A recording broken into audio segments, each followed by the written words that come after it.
All right, hold on.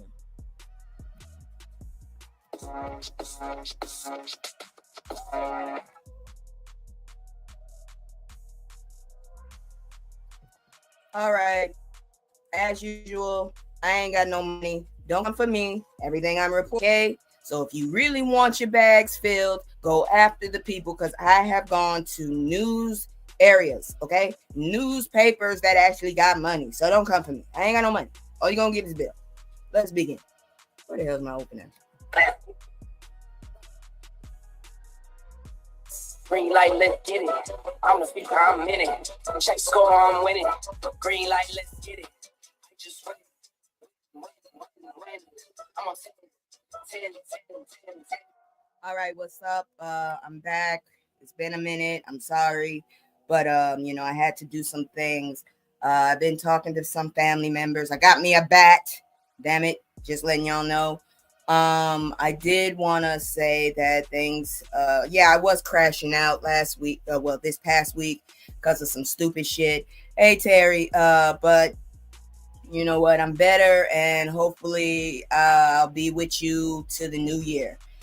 Anyways, so we're gonna try and change some stuff up. I finally got a suggestion from somebody, so I'm gonna try and summarize instead of reading everything. But there's certain things I'm not summarizing, like these what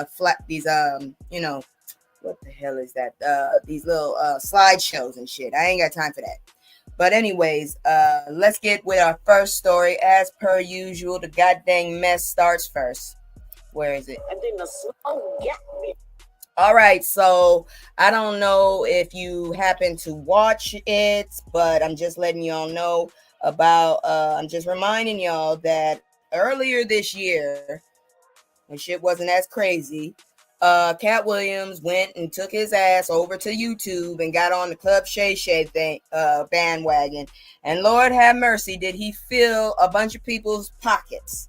Well, he also claimed a few things, and that shit shook at least Black Hollywood, and apparently it shook it so much shit came out true. So let's look at this. Why is he wearing that damn hat though? God dang it. Hat with some chains. And if you hear anything, there's a giant elephant above me. I'm terrified every day that one day the damn the roof is gonna fall out. Anyway, so the Sean Diddler Combs.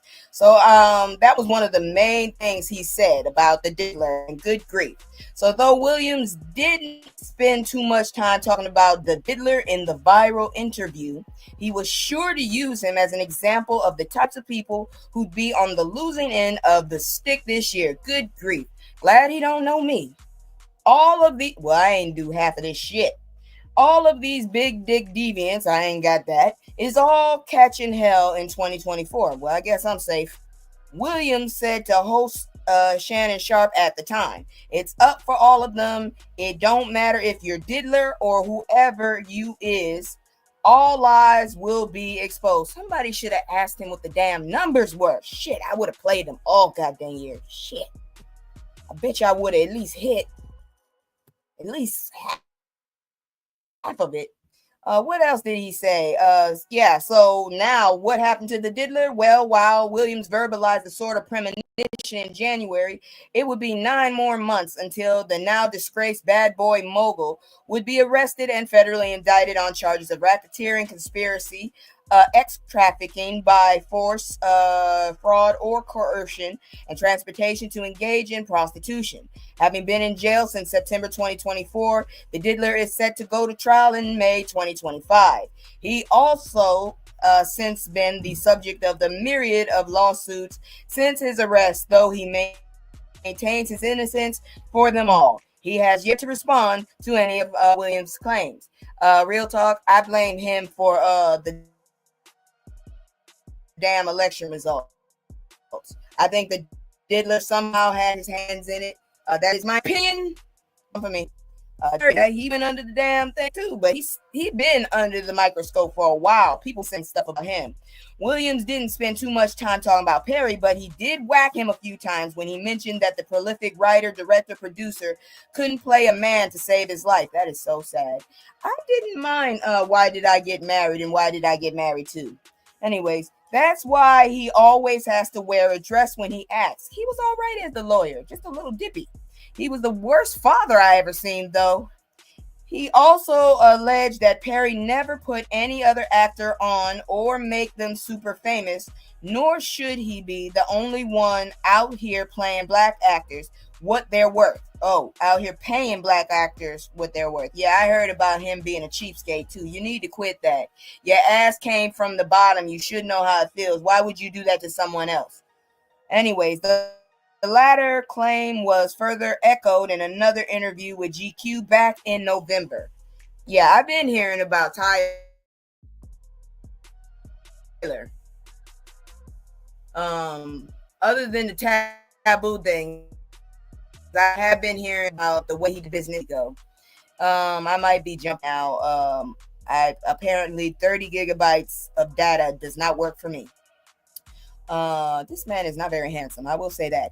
As of December 2024, Perry never took the time to address Williams. Instead, he devoted his time making sure his new film, The 6888, was good and released on Netflix to much success. He's also currently dealing with the grief over the loss of his mother. Oh God, prayers out to you and your family. And most recently, the unaliving of the CEO to his production company, who was unalived in a plane crash at the top of December. How come we haven't heard of any of this? Good grief. Y'all don't, I don't know. Anyways, but yeah, I still heard that doesn't change anything. I'm sorry for his losses, but it doesn't change the fact that yeah, he has rumors about his shop business ways and shit. Cause real talk, I only see a lot of well-known people in his movies, in his actual going to theater movies. I only see A-listers. Like Shamar Moore was the It Man. Who else? Shit. Kimberly Elise, she has already a career. She don't really need Tyler. Who else? Kim Kardashian definitely doesn't need Tyler. So, These people are, I guess you could consider A-listers. So really, I mean, Taraji P. Henson, she was in one of or more than one of his movies. I'm just saying. Ricky Smiley, I don't know. All I know is he used to be Lil Daryl and a church lady. I don't know why.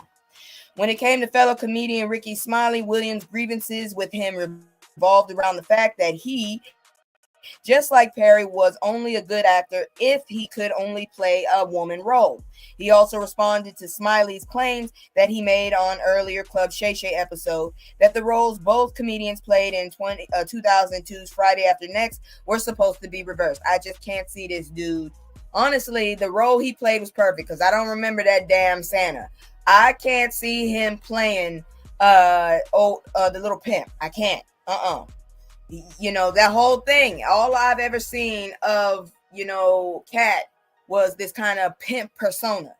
And Smiley was either someone who had Down syndrome or a church lady. Really, those were the main ones for him, at least on BET Comic View.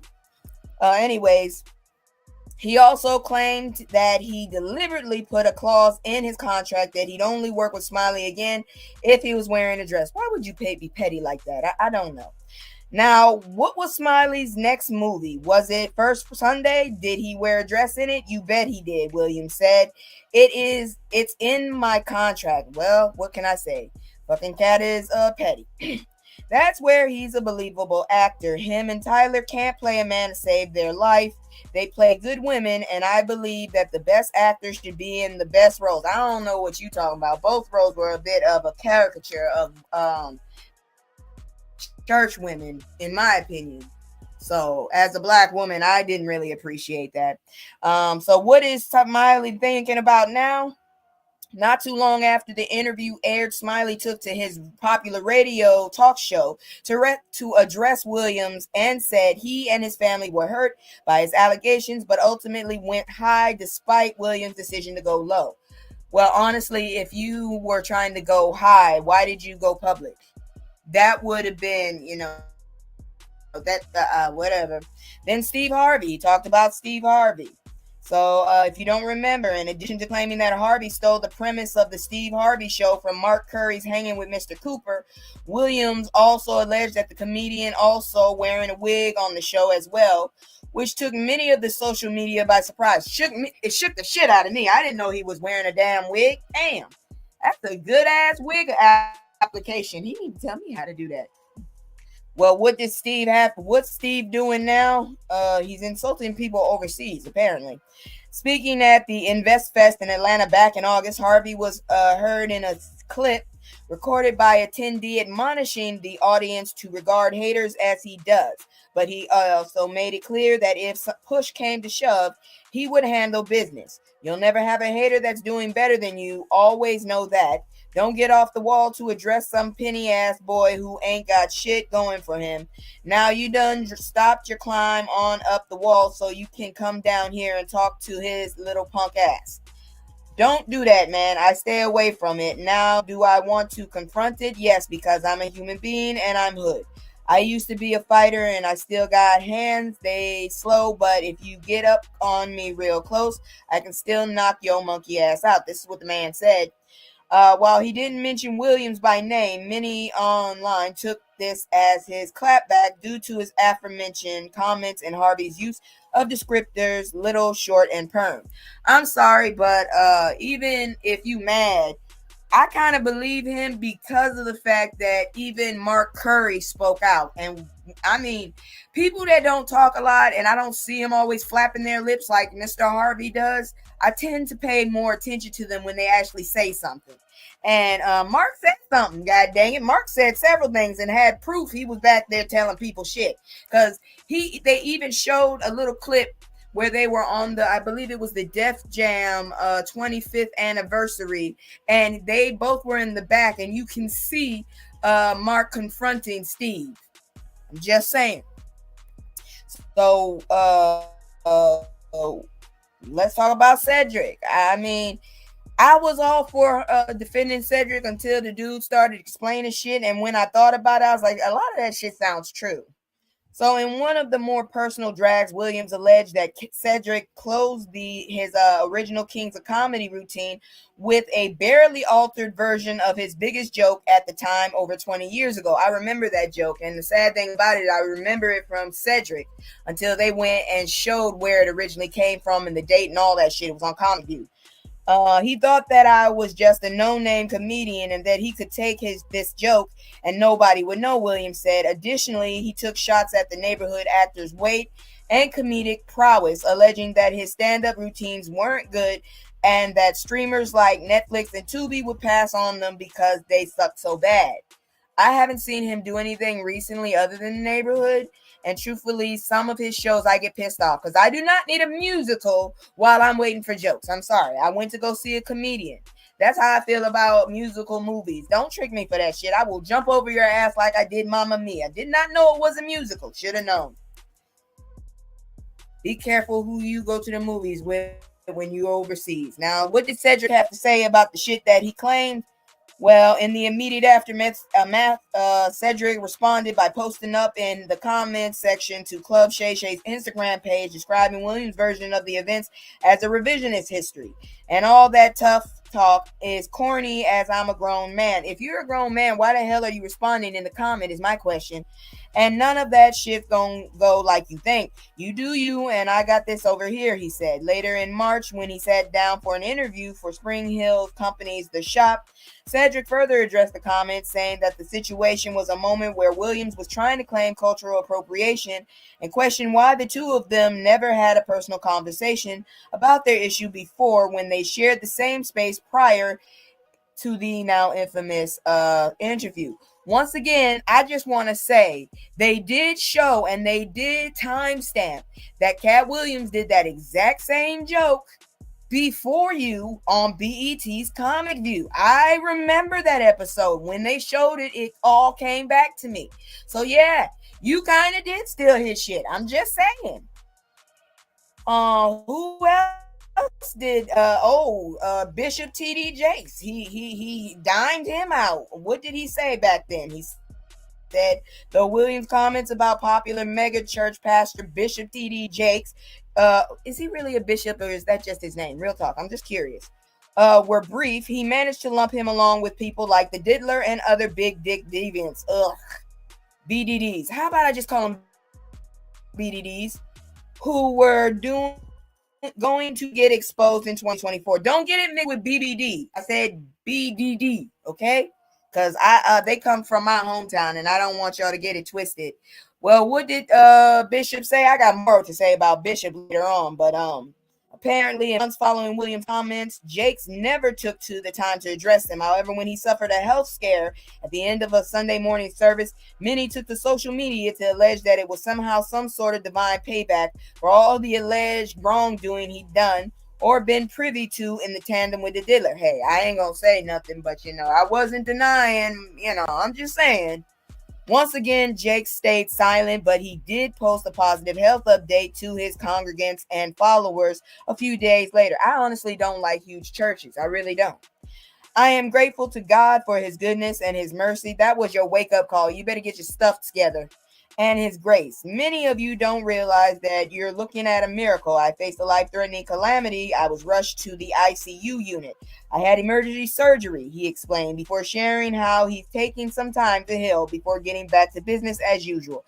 Please don't get back to business as usual. How about you actually do something that you're supposed to do, okay?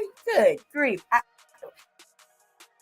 Is he really a bishop? I'm still trying to figure that one out. Oh, Lord, Kevin Hart. Kevin ain't been funny in years. I ain't even gonna lie. It's been sad.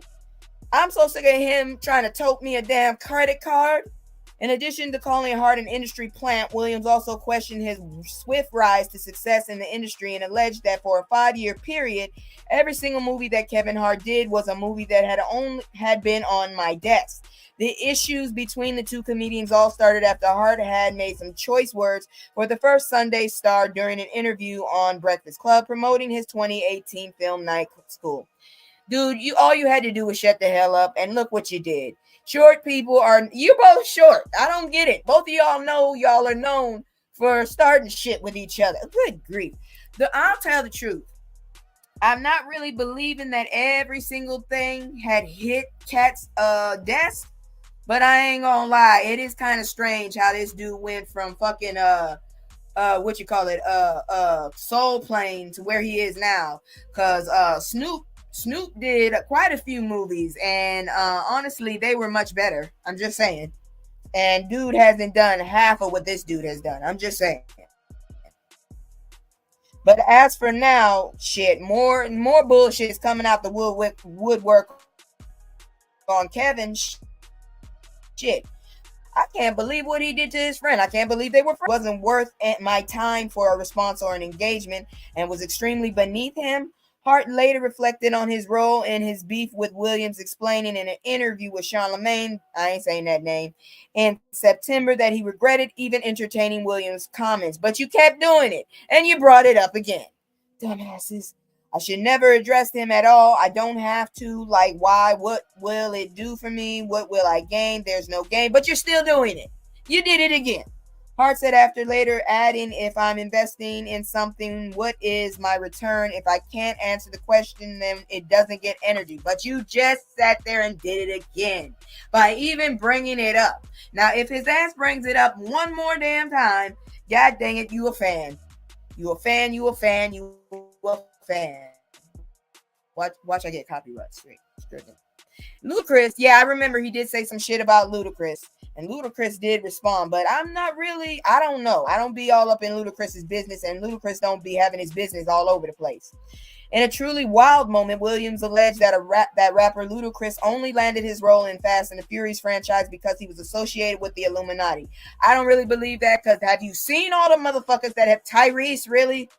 Anyways, there was a crossroads where we were both invited to an Illuminati thing, and it had to be one or the other of us, and decisions had to be made.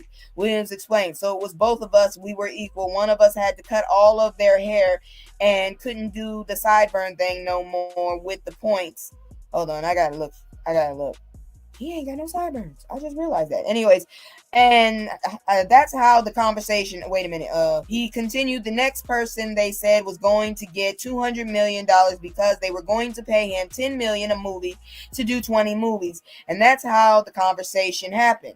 One of those persons turned out to be Ludacris, and the other turned out to be Katt Williams. I don't know if that's true, but it is weird. Dude cut all his sideburns off. I still got fucking sideburns. I don't know how to cut the bitches off. But then again, I was born with these things. That's what happens when your ass is mixed up. Anyways, Ludacris now. Well, I remember he tried to drop a song and it was weird.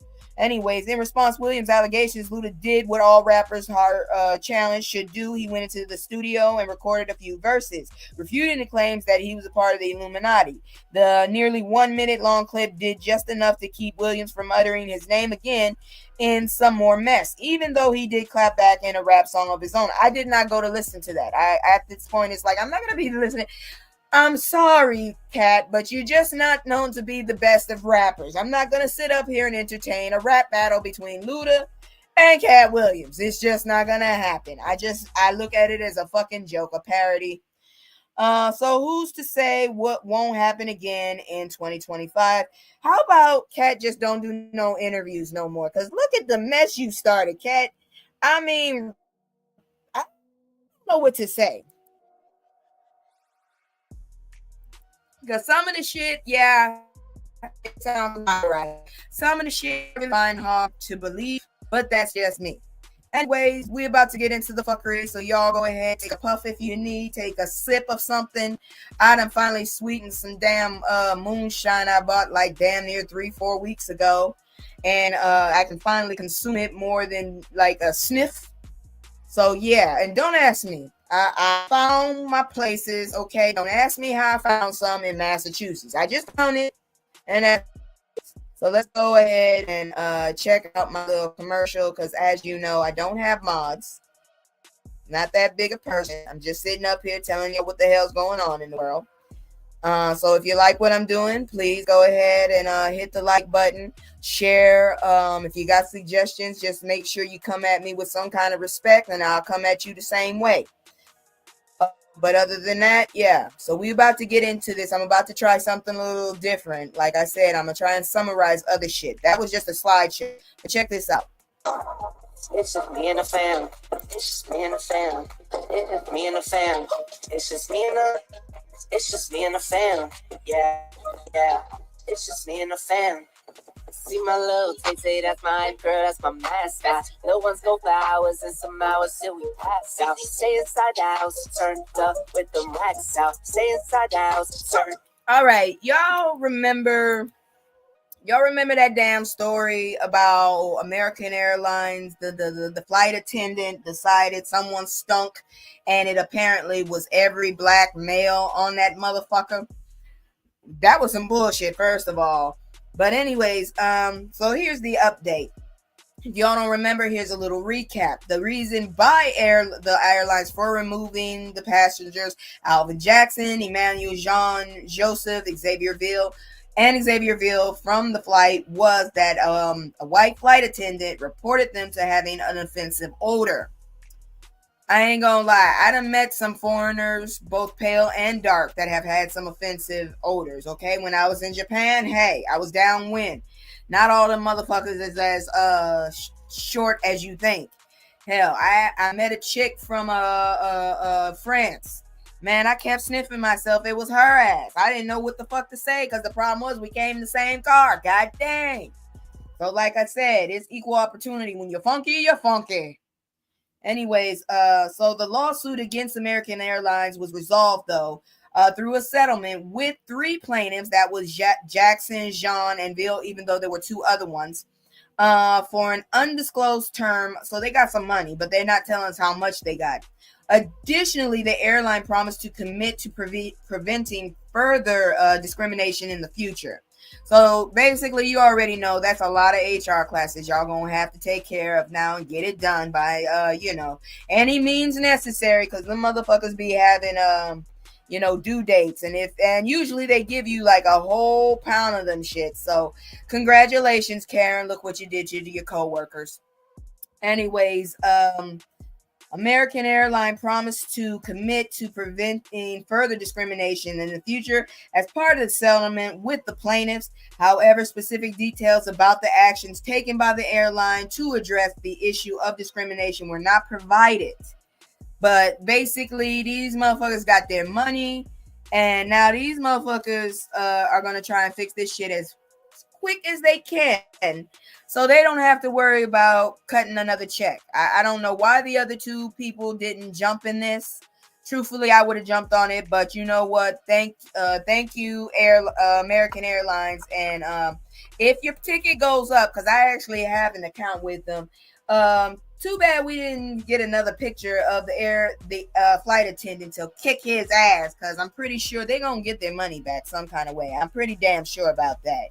So, anyways, that's it for that. Like I told you, I'm trying to change it. I'm doing a little something new.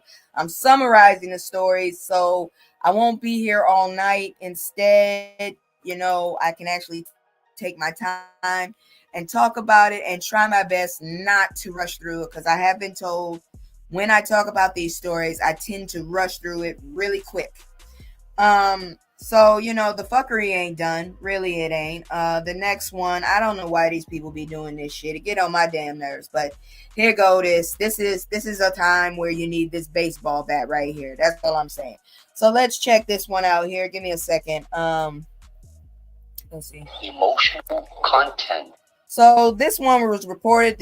A teacher forces students to pass around raw cotton during history lesson. Okay, now I actually have seen a class like that, but it wasn't for history. It was more of like an agriculture class. They were talking about different kinds of plants and shit, and it wasn't just cotton that they were passing around, and the children were in elementary school. I don't know why the hell you thought this was a good idea, but anyways, the incident at Riverside High School involved a U.S. history lesson where a teacher passed around a piece of raw cotton during a discussion about the invention of the cotton gin and slavery. All right, now I can understand the cotton gin, but I don't understand why you had to include slavery to that bitch. Okay, just talk about the cotton gin. Anyways, This action was found to be culturally insensitive and upsetting to some students, particularly black students. Okay, let me stop here one more time. As a teacher, when I was overseas, you know what they had us do? We had to actually show motherfuckers our actual classes before we tried them with the classes. For example, I wanted to do an adjective lesson where we tasted things that were sweet, sour, bitter, all of that shit. But I didn't realize, and I'm glad that they stopped me because that could have been something serious, that some kids have allergies. So I couldn't do that lesson. Now, how come nobody told your ass not to do this shit? That's what I want to know. Uh, who's not doing their damn job? Because really, I think we should be doing better. If we keep trying to go against these other countries, I think we should be trying to do better than what we're doing. Okay, how are you giving some teachers are very good. My mother was a teacher. But seriously, how are you giving teachers this much fucking like access, and other teachers you keep them on a fucking leash? I just don't get it. Somebody make it make sense. The students, particularly black students, reacted to the teacher's action by feeling humiliated and embarrassed. Some students made jokes about the black people being enslaved, and there were reports of students refusing to hand cotton to their black peers. This led to the feeling of disgust and embarrassment among the students involved. Okay, see, a lesson like that, that's the shit right there. That's the shit that you're supposed to avoid doing. You don't make a kid feel bad like this. You can't help what history is, but you don't do something like this. Anyways, the response from the Loudoun County Public Schools, which is the LCPS, because I ain't gonna say that name again, regarding the incident was an acknowledgement of the situation. LCPS stated the history lesson to Riverside High School was contrary to the goal of providing a safe and inclusive learning environment for all students. They expressed their intention to do better and achieve a more positive classroom environment. So, what the hell is the purpose of these in class days where you let us have the day off? Y'all remember when teachers had to go to school but we didn't? The last time I had to do one of those bitches, they told me I had to get my student lessons up to square and we could look at that shit. Did nobody say flag this, or at least say, hey, maybe we should send in a letter home explaining this and how the students would feel about this, and then just go ahead and send those students to the fucking library, okay? That way everybody's good. You get to be insensitive as fuck, and they get to not have to deal with your shit. Honestly, I don't know what to say. These people get on my goddamn nerves. But I just wanted to keep. I mean, this isn't really. I'm not sure. Maybe this is just me being petty, but I just want y'all to know about these dumbasses. I wouldn't say it's completely woke, but I do want y'all to know about the existence of dumbasses like this. That's all I got to say about that. But anyways, let's move to the next story. Like I said, I'm moving a little faster though, because I've summarized a lot of the stories. I'm not stuttering as much, thank God, because some of these damn names were killing me. But I'm also able to, get y'all into the understanding of it. Let me see. That's not the story I wanted to do. Which one is it? Okay, because when I had stable situation, when I had money and all that good shit, I used to shop at Shein until I found out they was doing like sweatshops and shit. I need that kind of guilt on me. I already wake up every day trying to get through the day just being black, okay? So anyways, let's check this one out. So this was reported on the 20th, about 2 days ago. Black woman claims she found tracker Sheen overalls in viral TikTok. Now, I said it before, I just dump shit on TikTok. I just found these filters. They be killing me because I actually show my real face, but it just be killing me because apparently one of my filters turned me into a blonde white woman with hazel eyes. I'm like, how the hell that work? Another woman, mind you. I'm just like, yeah, okay. Anyways, a Shein customer named Raya found a Chipolo Bluetooth tracker sewn into the back panel of a pair of denim overalls. Now, I just want to remind y'all, if you're not familiar, headquarters of Shein and Raya are in New York. Temu are in China, okay? They're kind of like what they have out, which is called Taobao. It's a buy anything kind of store, except they don't have food like Taobao be having. Lord, I spent so much money. Anyways, but yeah, this kind of sounds right. I feel like at this point in the game, especially with fucking dumbass in coming into office, that they would put a tracker on people, and that's terrifying. Once again, if you don't know, shit, if you feel like it has a tracker on it, put it in the microwave. Make sure it doesn't have metal on it. But if you have something like a passport or something that does not have metal in it, put it in the microwave. Turn that bitch on for about 30 seconds, 20 seconds, 10 seconds. That's all I'm saying. And I guess we just gonna have to start wearing aluminum foil now, because I heard that also stops those bitches. Anyways, Rhea discovered the tracker when she squeezed the back panel and heard a beeping noise. Oh my god, I would have thrown those out the window. You have lost your damn mind. She then cut open the overall, so now you owe her some money. I would really want to kick your ass for that shit. Anyways, she cut it open and found a small white circular tracker. Rhea felt violated and said she has filed a police report about the incident. I'm surprised this shit hasn't been reported, but maybe it's because Rhea ain't the right complexion. Cause seriously, y'all went crazy when that damn when those balloons popped up in the sky and shit. How about trackers in our clothes? Jesus, you think they won't just send it on everybody? Gosh darn it. I'm just saying. That's some scary ass shit. But anyways, before I move further, I would like to once again introduce my commercial. I'm still getting used to this new kind of set. I will be asking questions later. If you prefer my summaries to reading the whole story, let me know. This honestly is flowing much better for me. But I don't want y'all to feel like I'm rushing. And if you're just used to like just laying back and hearing me go on and on, struggling through these stories, I do apologize. But I don't really like struggling like that. It makes me feel stupid. Anyways, let me go ahead and get my commercial out. Like again, as always, please share, subscribe. I don't have anything to join yet. I'm still working on getting a roof over my head. But I do want y'all to help me build my numbers and stuff, because I like associating with y'all, and that's just what I like doing. So check this out. It's just me and the fam. It's just me and the fam. It's just me and the fam. It's just me and the. It's just me and the fam. Yeah, yeah. It's just me and the fam. See my little tay, that's my girl, that's my mascot. No one's go flowers and some hours till we packed out. Stay inside the house, turned up with the lights out. Stay inside the house, turn. All right, so 3Ks a day keeps ends away. Black students racially harassed by peers. Why do I keep hearing about this?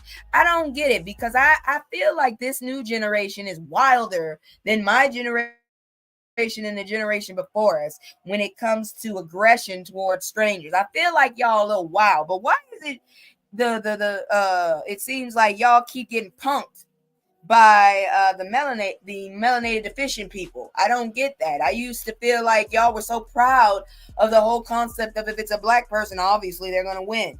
What the hell? Did that Paul boy make you feel bad? Shit, how are you letting this shit happen to you? That's the thing I just don't get. So this was reported on the 20th as well. According to the lawsuit, 2 black middle school students, going by A, B, and GB, faced ongoing racial harassment at their school, including being called racist slurs like nigger, monkey, and ape. I'm black. I'm gonna say the fucking shit. The parents, Adam and Nakia Bayless, alleged that the school administrators, Principal Jason Messenger and Assistant Principal Sydney Bailey, failed to take meaningful action to address the harassments, and that the school district lacked specific policies to address racial harassment.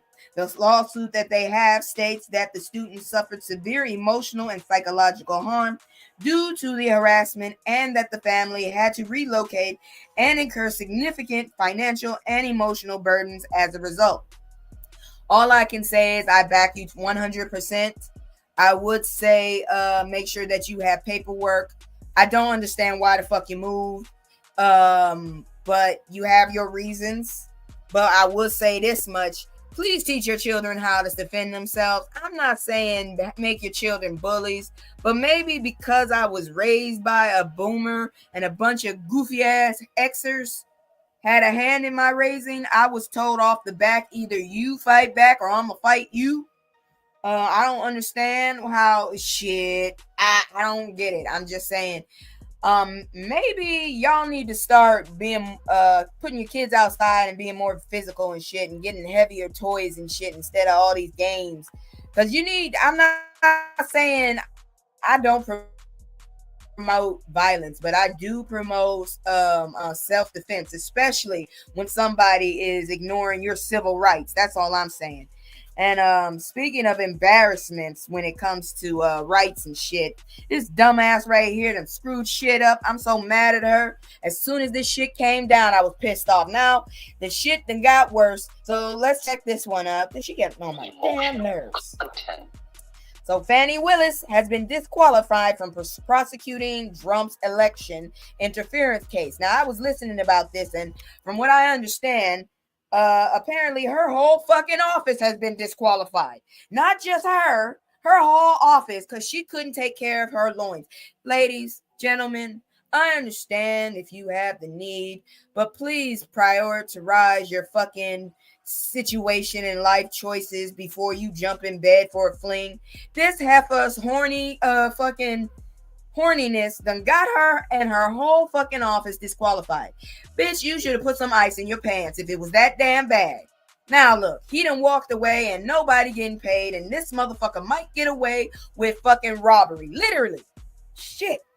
Damn it, y'all motherfuckers get on my nerves. Anyways, on December 19th, the Georgia Court of Appeals disqualified Fulton County District Attorney Fannie Willis and her office from prosecuting President-elect and felon Donald Trump in the election interference case. Now, don't y'all freak out. Apparently, we can pick another county. My fear is you pick one of those that are not Democratic and did not deal with this shit, and it'll probably be in his pocket, because a lot of these fucking districts are in Trump's pocket, even if they saw what was wrong. I'm just saying.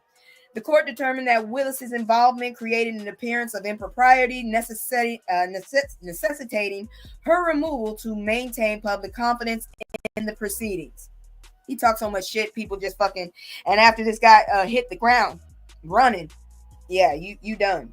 Despite the qualifications, the court declined to dismiss Trump's indictment entirely. In response, Trump labeled the case a disgrace to justice. You the damn crook. What the hell are you talking about? And called for it to be dismissed, citing alleged corruption and incompetence. This development raises questions about the future handling of the case and its potential impact on the legal proceedings against Trump. Now, from what I've heard in the YouTube streets, they did disqualify her office, but there are other DA offices that can take it up, other counties that can pick it up. The problem is a lot of these counties are red. Georgia is known for being a goddamn red state, and it has gone back to being red. So there's a good chance this shit's gonna get thrown out. I'm just saying. That motherfucker has the luck of a fucking Irishman, even though he's damn German. That's all I gotta say. Anyways, check this one out, cause wait a minute, that's the wrong story. Let me see, which story is this? Okay. Yeah, this is some more fuckery, but I ain't got shit to say about it, cause I'm glad the woman is having a lawsuit about it. That's for damn sure. I hope she wins, because then we can look at that fuck around and find out. But anyways, let's check this one out. Hold on. So woman denied PNC bank promotion because she's a black single mom. So she set up a lawsuit. This was reported. When was this reported? This was reported on the 20th. Georgia woman Brandy Fallis. Oh God, I hope. Felice. I'm going to say Felice because I don't want to get in trouble. Felice has filed a discrimination lawsuit against PNC Bank, alleging she was denied a promotion due to being a black single mother. Y'all already know how I feel about black single mothers. I'm always going to be in their court because, yeah, my mom was one. So I am appalled already that this was the reason. And I hope she has paperwork for this shit. I hope she can prove it. Felice, who began her tenure at PNC in 2018 and advanced to assignment branch manager by 2022, applied for a management position at Peachtree Corners branch later that year. During the interview, the regional manager allegedly cited her race and single motherhood as reasons she wouldn't be a suitable fit. Girl, you should have started recording as soon as that came out their mouth. What did you do? I need you to, oh Lord, I really hope that you have proof that this shit happened. Because I'm gonna be mad as hell if you didn't. Anyways, let's see here now where this is. She's also suggesting that for the predominantly white customer base and her parental responsibilities would impede her performances. Now look, I understand what your fear is because I did have to work in a clinic office where one of the girls did not have very stable childcare and she would have to leave at all times. And they put my ass in her position. God dang it, that pissed me off because I hate dealing with money. But anyways, but that doesn't mean that you should deny this woman, especially if she got a promotion. That means that she's obviously dependable. So her being a mother shouldn't have impeded anything. I really hope this woman has paperwork or evidence for this shit. I really do. Anyways, in response, PNC Bank has denied the allegation, stating that Felice was treated fairly and in line with company policies. Felice's attorney emphasizes the need for accountability, questioning how many women of color face similar biases that hinder their professional advancement. The case underscores ongoing concerns about workplace discrimination based on race and family status. That's all I can say. I mean, I hope she wins this shit, honestly, because I'm pissed off just hearing about it, and I really don't think. I really hope she has paperwork on this shit because I couldn't see myself hearing some shit about this. Oh my goodness. Before we move on, I found a few stories today that I didn't want to miss, and I had to do summaries for them today. So here we go. My internet is not the best. I'm still working on that. Maybe when I move, but also I'm getting off of I'm taking at least a month for now or four off of StreamYard and moving on to another one. And I'll tell you what I moved on to after I look at these other stories. Let me see here now. This story right here. Okay, here it is. I need to tell y'all about this one. Give me just a moment because I know I had to get a summary of this bitch.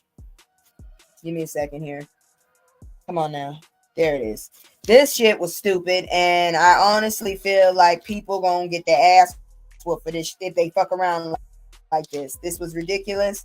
Let me find my little summary of this because this was just like, why would you do this shit? I mean, and I hope your parents whoop your ass for the bullshit. Honestly, give me a second here. Where is it? Because I wrote it down. Where is this damn story? I really want to tell y'all about this fucking story. Where the hell did I put it? Give me a second. I'm just looking because I went ahead and wrote a what you call it, y'all. I got a script finally. Like I said, I was trying to do new things. Here we go. There it goes. There it goes. There it goes. Check this one out too. So a video went viral. Give me a second. Man enters high school in North Carolina and beats the hell out of a boy, but the plot twist will shock you. This was reported on Thursday. A video went viral depicting a man assaulting a student in a school hallway. The attacker is identified as Quentin Lofton, 43, a parent of a female student. The assault occurred after an incident involving Lofton's daughter and the victim outside of school. Wait till y'all hear this shit. The video shows Lofton grabbing the student by the neck, dragging him and slamming him onto the stairs. The student began shaking uncontrollably, resembling a seizure, prompting intervention from fellow students and school staff. Okay, so he getting his ass whooped, and y'all just watching? Seriously? Y'all should have said something. What is his ass doing on campus? He is not supposed to be on campus. Y'all don't realize he's not a staff member? Y'all just letting this grown ass man walk around in the school? For real? Okay, yeah. That makes a lot of sense. I just can't. I can't. Anyways, moving on about this, prior to the assault, a female student allegedly pulled the victim's hair, leading to a physical altercation. Lofton's daughter reportedly lied about the incident, which escalated the situation once Lofton arrived at the school. Lofton was charged with felony assault by strangulation and disorderly conduct. His criminal history includes multiple charges of felony, child A, and indecent liberties with a child dating back to 2020. Following his arrest, Lofton was released on a $7,500 bond. The student involved is described as traumatized and shaken by the event. The victim's sister confirmed that he is trying to cope with the incident and remains positive despite the circumstances. This was a failure in security. This was a failure in adult decisions. This was a failure in parenting. This was a failure in so many different areas. So you telling me nobody noticed this dude walk through? Where the hell was the damn? Whoo. Y'all want to put all these police into the fucking schools. Where was the damn police at the entrance? Why did you let this parent in? Okay? Why did anybody let him get close to a student? Nobody thought about doing shit before the student started shaking? Y'all didn't think maybe we should get his hands off that kid? I mean, even if unless that kid went and took this child and ended their life, I don't see any, or did some violation, you know what I'm saying? I don't see under any reason why this parent should be walking his ass up in there and trying to beat the hell out of a student, especially when you find out your damn daughter just, she need her ass whooped as well. I just want to say that. But apparently right now, this is alleged. If I get to a backup, if I get on to, an update, I will report it, because this is some ignorant ass shit and you should be ashamed of your damn self. God damn. That's all I gotta say about that shit. But moving on, we only got a few more fuckery stories and then we gonna move into some educational shit. But I just want y'all to know I'm actually moving a lot faster, so that means I can actually report more stories. But at the same time, I'm not a big fan of a lot of negative shit, and that's what I usually be trying to cut out. But anyways, let's look at this one right here. And I actually was shocked with which two companies. I expected one. I did not expect the other one. But check it. Emotional content. So Amazon and Starbucks workers are on strike. And Trump might have something to do with it. This was reported today. Amazon and Starbucks workers in multiple cities are on strike, with actions initiated on Thursday and Friday. The strikes aim to pressure both companies to recognize union status and negotiate labor contracts. These strikes occurred during the holiday season, a strategic time for unions to increase leverage in negotiations. The panorama has heightened attention to the struggles of frontline workers and economic inequality, leading to increased unionization efforts across various industries. Major labor unions have made significant gains this year after successful strikes in other sectors. But workers at Amazon and Starbucks still fight for their first contracts. I thought y'all settled this shit, at least with Amazon. I thought y'all struck before. Is it striked or is it struck? I don't know. I thought y'all said something before and these motherfuckers fixed it. What happened? Anyways, labor experts believe the strikes are a crucial opportunity for unions to gain public support before the anticipated changes in labor policy under Trump. Trump's potential appointments to the NLRB may not favor unions, increasing urgency for organized laborers to advance their interests before he takes office. You know, this is some fucked up shit when one man and his lackeys can fuck up so much and he ain't even got no power yet. Actually, the real talk is y'all never took that fucking power from him before. I don't understand why. Anyways, there are mixed signals regarding Trump's stance on labor. Let me see here. He has been appointed pro-union individuals in some key positions. Be wary, the motherfuckers is in his pockets. I'm just saying. Experts predict increased union activity leading up to Trump's inauguration as unions seek to solidify, gain, and address worker concerns.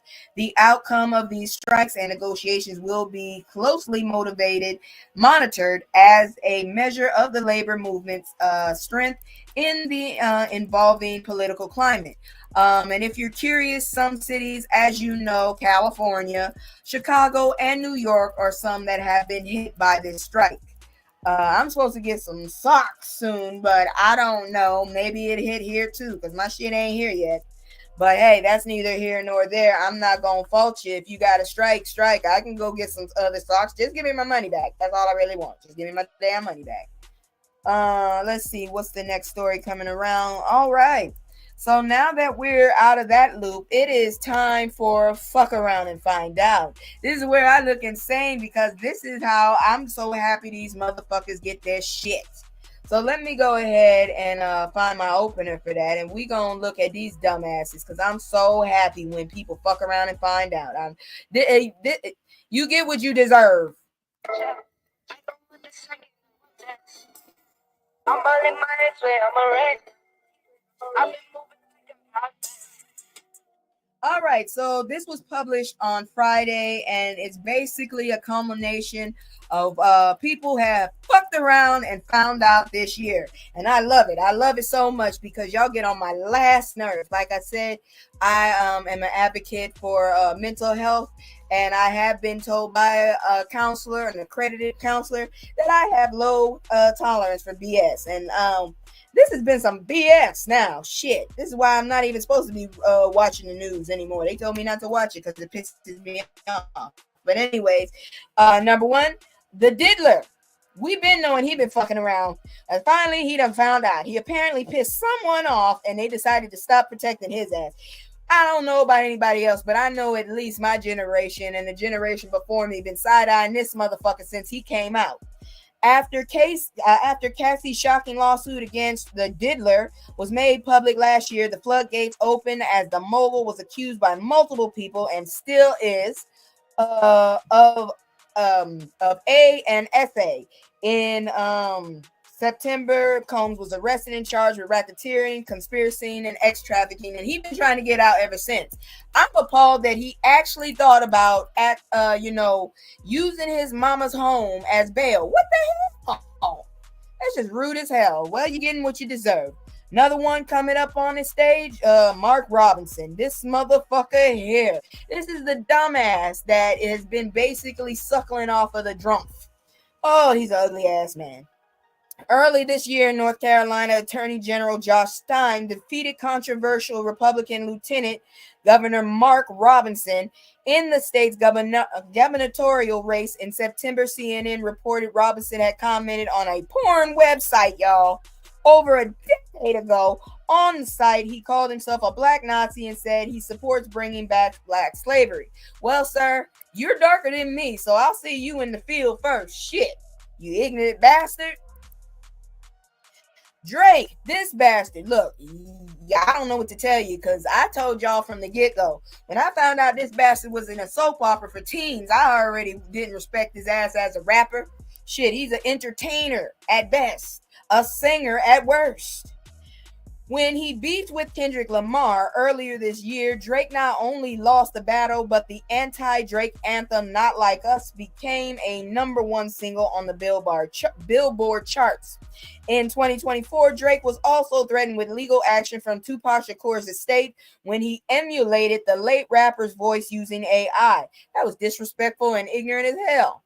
On a tailor-made freestyle, perhaps Drizzy gave himself the biggest L of the year when he threatened legal. He was a Drarin, okay?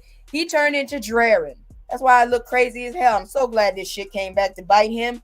When he threatened legal action against UMG and accused them of inflating the streaming numbers of Not Like Us using bots. I know you ain't. Motherfuckers apparently got so sick of yo ass and them trying to push yo ass on everyone. They threatened to sue you.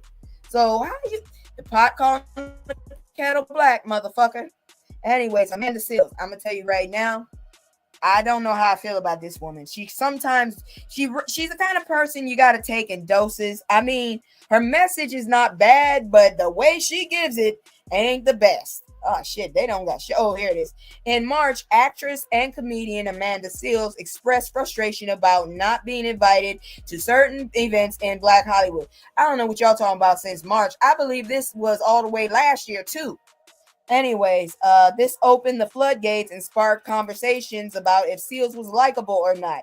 Again, this conversation been going on for over a year, not just March.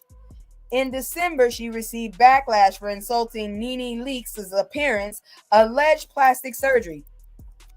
What do I always say? Mind your damn business. If you gonna make jokes, motherfucker, you better make jokes about more than just Nene, god dang it. Because now you look like a bully. And honestly, you're very loud. And I just can't handle it. You loud and rude. Shit. I can't handle loud, rude motherfuckers. I got to walk away. Jesus Christ. I don't know. I had to bring that down just talking about her ass. She rubs me wrong. Beautiful woman, but just the personality. Oh, Lord, Hooters then got in trouble too. God dang, I wasn't even paying attention to Hooters. In August 2023, several black women who worked at Hooters Girls filed a lawsuit with they basically did an EEOC. I tried that, claiming that they experienced racial discrimination and hostility from managers and were often subjected to discriminatory comments. In October, Hooters of America settled with the EOC, so apparently they had a lot of fucking shit on your asses, requiring the company to pay $250,000 to the black women involved in the lawsuit. I hope that's each, because if that's just between them all, I would be mad for them. I applied to Hooters once. My friends told me, you ain't getting that job. It's called Hooters, not booty. I did not appreciate that. Anyways, oh yeah, white comedians. Gary Owens should just shut his mouth and not opened it, because this was not really for him.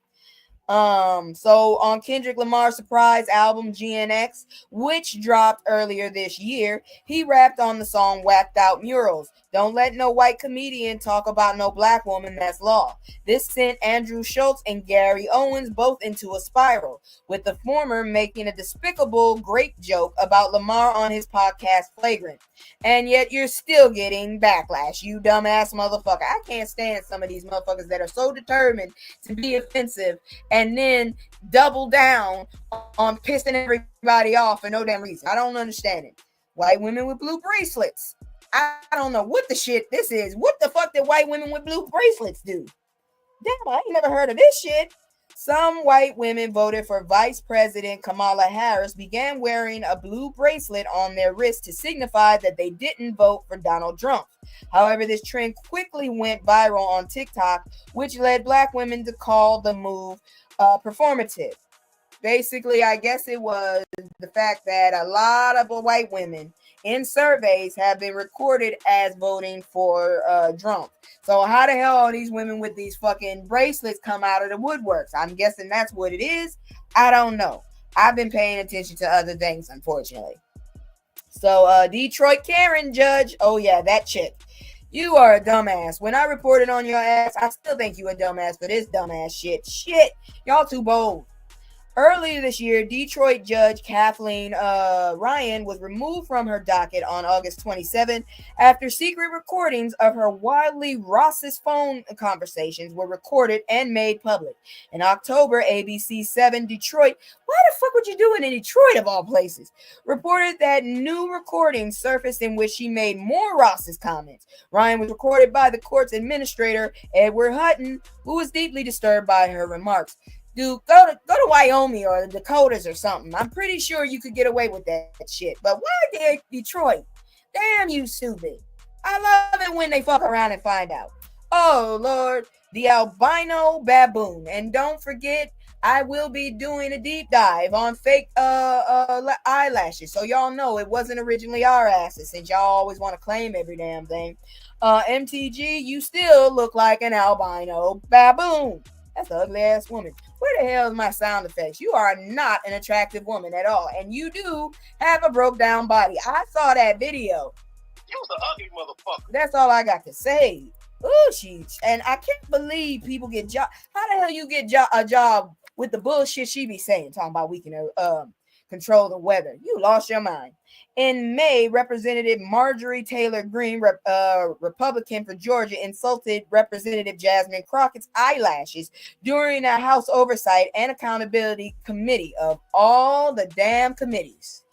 Crockett clapped back by saying Green had a bleach blonde, bad-built, butch body. The insult went viral and was trademarked by Crockett. She turned around and did a V version as well, but I guess that didn't take off. But I like the way it sounded. I wish I could find that video again. We got a few more of these bastards. I'm so glad this shit. Kanye has gone nuts. I don't know what the hell. Somebody should have stopped this. Y'all know, seriously, because when his mama left this world, I think that's when it started. But I didn't think he was going to keep. Nobody was there to catch this dude when he fell. Because he done fall off the deep end and we can't save him no more. This dude done tried to catch war with the Messiah. Good grief. Kanye was dragged to court all throughout 2024. More than 10 producers claimed they weren't paid for their work on Ye and Ty Dolla $ign, two collaborations albums. They must not have been that good because I ain't heard these motherfuckers. Released this year, Vultures 1 and Vultures 2. I ain't heard none of this shit. West's former assistant Lauren Piscicata claimed he sent her several inappropriate sexual photos and videos. With a beard like this, I believe it. God dang, dude, you just gotten worried. Look at them. Never mind. Anyways, Piscicata also, what's her first name? Lauren also said after she was fired, she never received her promised severance. West was also sued by former teachers who worked at his school and was accused of wearing clothing that had swastikas at work. Hey, Jen. Man, I don't know what to tell y'all. Something wrong with this motherfucker, but I'm so happy he fucking around and finding out. Y'all let me know how you feel about this show. Like I said, a lot of the stuff other than the slideshow has now been turned into summaries. I will not be reading the whole newspaper as I was. I want to see how y'all feel about it. Do you like it? Do you not like it? Like I said, it was suggested to me, and I always take suggestions as long as you don't come at me wrong. Anyways, another thing, the National Association of Black Journalists. Yeah, I was kind of irritated with y'all too when you let this dumbass on. God dang that man, I can't stand his ass. Woo! Why do you exist? Please, somebody tell me why he does. Black journalists were livid that Donald Trump was invited to the NABJ. I ain't saying that whole name. Annual convention earlier this year. Trump's scheduled noon arrival grew to nearly 90 minutes. Why did we vote for this motherfucker? He's on CPT time. We ain't on it. He is. And he's a very colorful motherfucker. Anyways, which pushed back the convention's other scheduled events. He disrespected black folks in the room by saying he was the best person for black population ever since Abraham Lincoln. Let's not forget, Abraham didn't do that out of the kindness of his heart. He did that shit because of politics and his fucking job. He really didn't give a shit about us. Let's be honest. He also questioned if Vice President Kamala Harris was really black, and it avoided questions about Project 2025, which some of the motherfuckers that architected that bitch are in high places in his cabinet now. I warned you motherfuckers. Nobody ever listens to me. Moving on. This year had a lot of fuck around and find out. I hate the orange turd. Girl, who you telling? I refuse to say that motherfucker's name right. If you came here as a drunk, you leaving this shit to me as a drunk. Oh yeah, DJ Vlad. He got his fucking wake up card. This motherfucker ain't even from the U.S. He might get deported if he ain't got enough money. Why the hell is Elon still here? His ass is I wish he would get deported, but you know, money talks and bullshit walks. Culture vulture DJ Vlad gave his opinion on Kendrick Lamar's Not Like Us in May by stating Kendrick Lamar's Not Like Us needed a better mix. You know what? Mustard should have came out with a whole mixtape just to fuck you up. I bet he could. It takes away from the song. When checked by author, wait a minute. He's a DJ, right? I ain't never heard shit this dude has made. How is he a DJ? Shouldn't a DJ have actually, done some DJing? I ain't never heard this dude's mix. When I go looking for music, I never see his name pop up. The fuck? I probably would have paid attention because I'm trying to figure out where the hell did a Vlad come from. Anyways, When checked by author Morgan Jenkins, who is also a professor to stay out of black folks' business, Vlad went full on Karen. And I reported that, and he threatened to have her fired. Ooh, you super Karen. He immediately felt the wrath of black Twitter. Man, you went margin Karen, and motherfuckers gave you the slap down. They gave you the Kaioken. Hello, just listening. Hello, sir. Have a good time. If you don't like what you hear, I'm willing to talk to you about it. If you do, thank you. Thank you for your time. I appreciate it. Nancy Mace. Oh yeah. Nancy Mace. I think she was just looking for a fight. Real talk. Just a fight. She just looking for a fight. Real talk. I honestly, this is how I feel.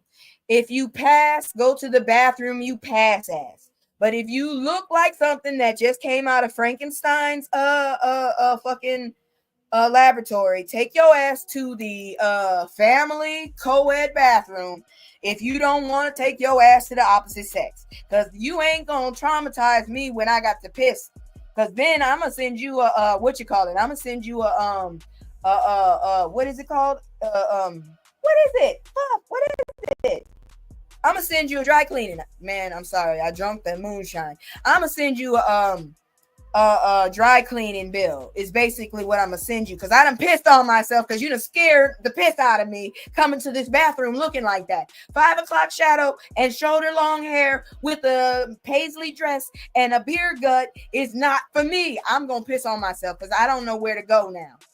So once again, if you pass, use the bathroom where you pass, because honestly, I don't give a shit what you got in your pants. But if you look like you just got put together by some unnatural form of science, take your ass to the co-ed bathroom. Now, for what she did, I don't know what to say, but she fucked around and found that. In August, a CNN panel featuring Representative Nancy Mace, of course she's a Republican from South Carolina, quickly went to hell after the GOP Karen repeatedly mispronounced Vice President Kamala Harris's name. Vanderbilt University professor Michael Eric Dyson. See, I didn't even hear this shit. You trifling on other levels too. So you fucking with the alphabet mafia, and you fucking with black folks. You get on my neck. Michael Eric Dyson. Every time I hear Dyson, I think Tyson, and I think Bryson. I think of the vacuum. Anyways, checked Mace on her alarming disrespect several times, to which the Congresswoman replied, I just did, and I'll do it again, and I will say Kamala's name any way that I want to.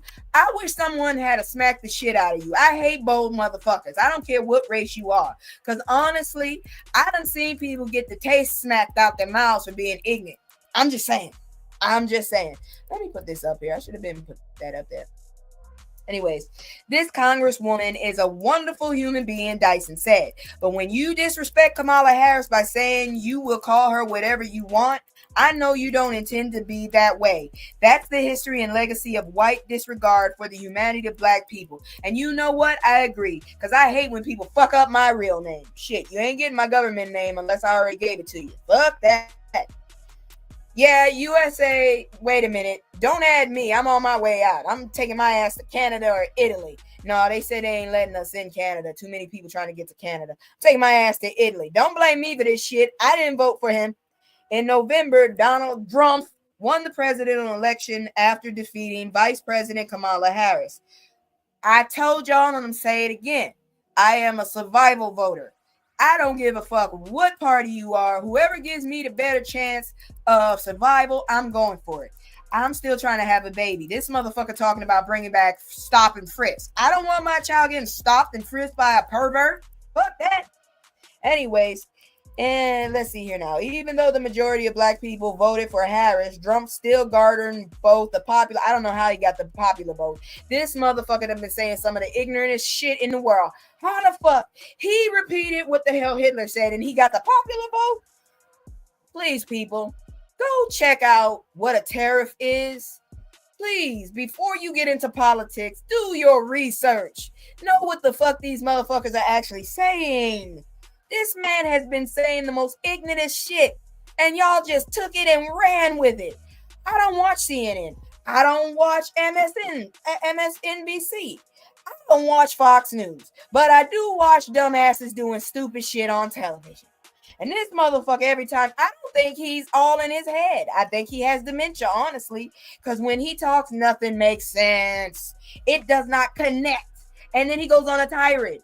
I don't want to know about a golfer's peen. Trump has stated that he wants to pardon January 6 rioters, dismantle the Department of Education, deport immigrants at record rates, goodbye guacamole, and dissolve the U.S. Justice Department Civil Rights Division. America's messed around, and we will find out just how dangerous Trump 2.0 will be. I'm leaving. Motherfucker, I'm leaving. Y'all gonna have me sounding like Khalees when she came out with her song, I'm leaving. I think I'll take a plane, because this shit right here ain't gonna work for me. Y'all done lost your minds. They're in the phase of finding out. I found out a long time ago in April when they talked about Project 2025. I need to get the hell out of here. Y'all motherfuckers, why do I have to take this ride with you? Honestly, he shouldn't have been running. Biden shouldn't have been running. We should have had two young motherfuckers, okay? Somebody who was born in the 70s, please. Jesus. Not anybody who could have had polio, okay? How about that? If you were able to get polio when you were a child, you should not be running for fucking office. If you bankrupt 4 casinos, you should not run for office. If you ever had a lemonade cart, okay, and you couldn't make at least 50 damn cents, you should not have any authoritarian position. Oh my God, I'm going to Italy. I will find a way. You don't know. I left the country last time. I kid you not. I went to China. I'm not playing. And I came back a few years later. I came back in 2019, right before the panorama hit. And this dumbass closed the borders at the wrong fucking, oh my God.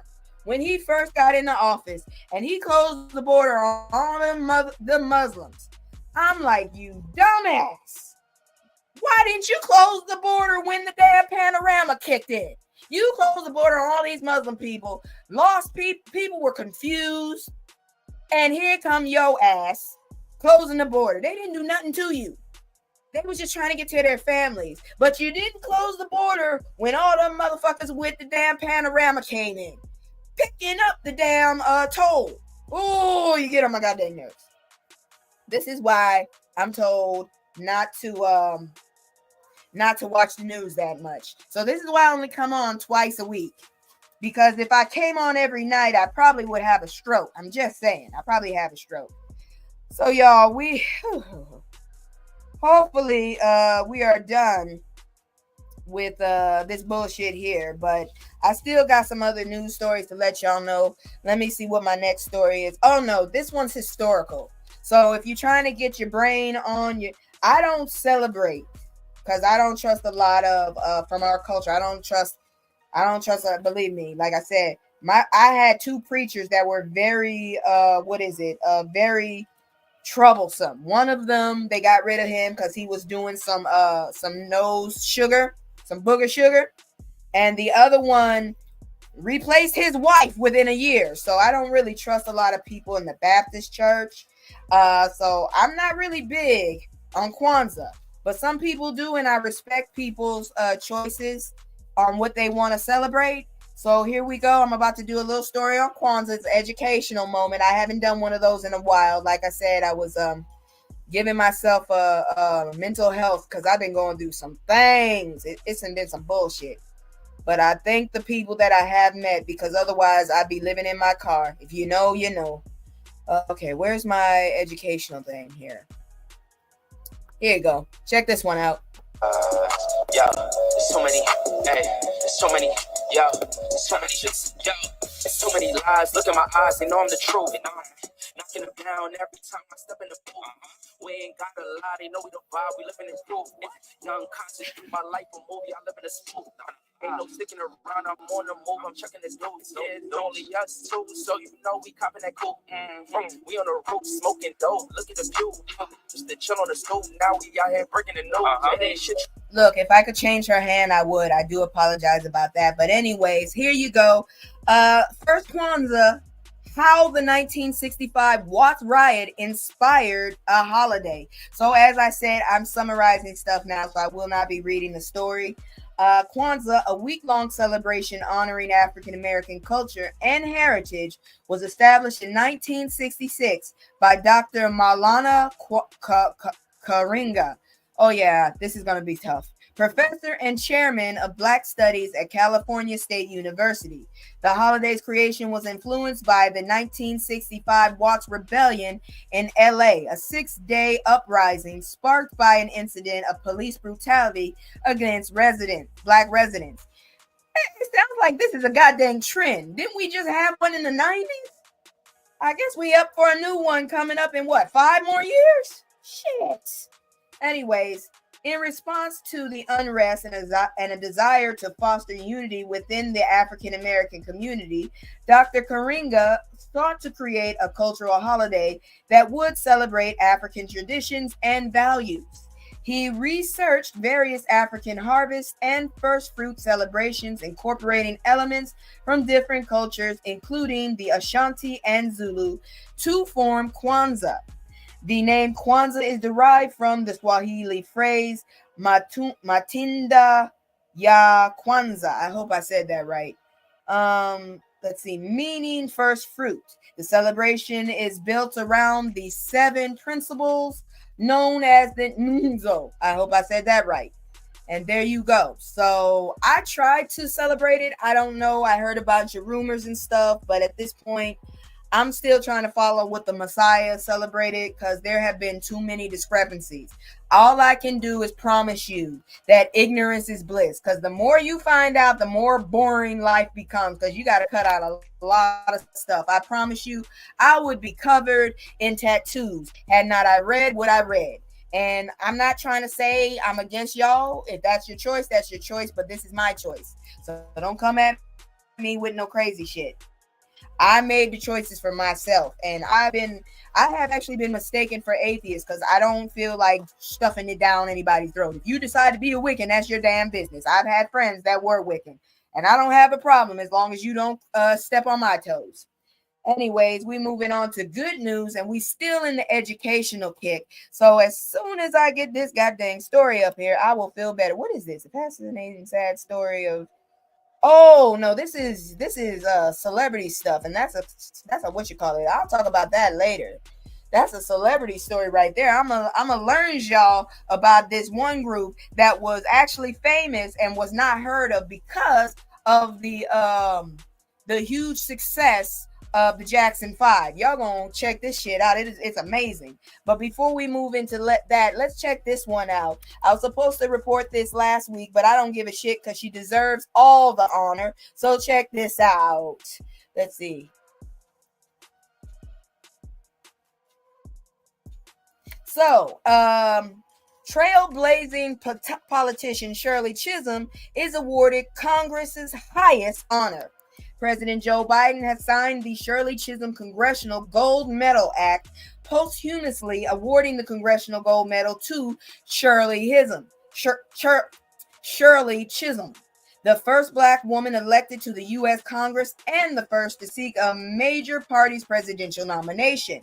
The bipartisan legislation introduced by Senate LaFonza Butler and its Representative Barbara Lee honors Chisholm's trailblazing legacy and her contribution to American politics. The medal will be displayed at the Smithsonian Institution with replicas available for public purchase. Chisholm, who served 7 times in Congress representing New York's 12th district, was known for advocacy for women and minorities. Her 1972 presidential campaign broke new grounds for African American women in politics. So all I can say is shine, queen, shine. That's all I can say. The honor coincided with the centennial of her birth, celebrating her enduring impact on the nation's history. Oh, hell yeah. But it's a damn shame she got her own goddamn medal after she was gone. Well, anyways, oh boy, here we go. Wait. Before we even do that, I almost forgot. It's time for He Won Where the Hell to Move to next. Because this bastard here, Where's my opener? Because you know I'm still trying to let y'all know about this dumbass here. That's all I want y'all to know. Because this motherfucker done fucked up and won. And if you're curious about where you can move, I will help you with it. I'm just saying. All right, I have a script once again. I got the story from New York Times, but you know, I just, like I said, I'm trying to do the summary. So this time I did a summary real quick. So here are 9 countries offering ancestry-based citizenship to Americans looking to leave U.S. after Trump's his victory. This was reported last month, so it's pretty new. First one, Ghana. Under the Citizenship Act of 2002, individuals with Ghanaian parents can apply for citizenship. Additionally, Ghana's right of abode program permits those of African descent to live indefinitely in the country without a visa, provided they can document their lineage. Germany, surprisingly, citizenship by descent is available to individuals of the German parents. So if you're mixed or a grandparent or great grandparent, special provisions exist for descendants of those who lost citizenship under the what can I call those motherfuckers? The nacho. That's what Reese Waters says. The nacho persecution. Notably, children born before July 1st, 1993, to a German father and non-German mother may claim citizenship if paternity was established by age 23. Number 3, Hungary. Individuals with Hungarian parents or grandparents can apply for citizenship without a language requirement.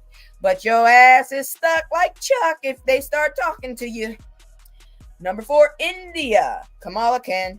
While India does not permit dual citizenship, it offers overseas citizenship of India (OCI) to individuals with Indian ancestry, granting them certain privileges. Number 5, Ireland. Citizenship. I'm not answering that right now. Citizenship is automatically granted to individuals with an Irish parent. Those with Irish grandparents can apply for citizenship, and in some cases, great grandchildren may also be eligible. Italy, number 6 is Italy. Individuals with Italian ancestors may claim citizenship if specific conditions are met, such as uninterrupted lineage and no renunciation of Italian citizenship by ancestors. Number 7, Poland. Citizenship is available to those who can trace their lineage to Polish ancestors, provided they can demonstrate continuous Polish citizenship and that their ancestors did not renounce it. I think that might count for me because I heard that my grandmother might be part Polish, but she told me French, so I'm sticking with French. Anyways, number 8, Portugal. Individuals with a Portuguese grandparent can apply for citizenship. Portugal also offers citizenship to descendants of Sephardic Jewish exiles during the Inquisition. And finally, which is surprising, number 9, citizenship is available to descendants of Spanish parents or grandparents. Applicants are typically required to pass language and culture exams. The ancestry-based citizenship opportunities provide pathways for Americans to obtain dual citizenship or relocate abroad, reconnecting their heritage and exploring new cultural experiences. That is it for that. Like I said, it was going to be like that because a lot of this stuff I am repeating, multitasking, but listening. Thank you very much. I'll be right back. I got to go get my socks. I think that's what came. So let me put my be right back and I'm going to go get my socks. And then we going to look at some celebrity news because it's irritating as hell. Where's my be right back? There you go. I can go for my socks. You have a big butt cat. I have 2 big butt cats. Well, don't run at me. It's not my fault you got a big butt.